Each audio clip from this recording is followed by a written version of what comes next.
今天呢，买了一把红薯叶，分享一个简单、营养又好吃的懒人早餐。首先，我们把叶子给它一片片的切下来，清洗干净。洗净之后呢，把它给切碎。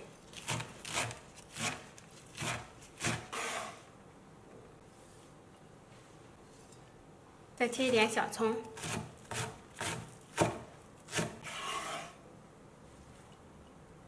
然后呢，再打入3颗鸡蛋，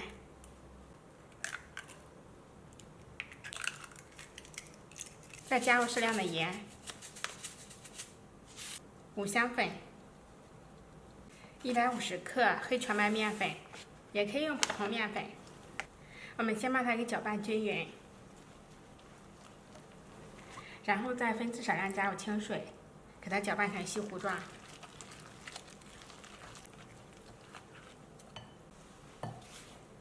像这样可以流动的状态就行了。电饼盛预热刷油，倒入菜糊，再用铲子把它给快速的摊薄摊平整。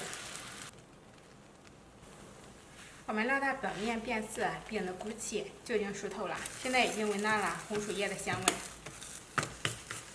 我们可以再给它翻下面，翻过来再烙30秒就可以了。一张饼子不到1分钟。用黑全麦面粉和红薯叶做出来的饼呢，非常的营养、美味，而且好吃不怕胖。每一张都非常的柔软，这么几张全程不到10分钟，看起来是黑乎乎的，其貌不扬，没什么食欲，但闻起来非常的清香，吃起来也非常不错。关键是低脂、营养、好吃不怕胖，简单快速又省时。喜欢的话就试一下吧。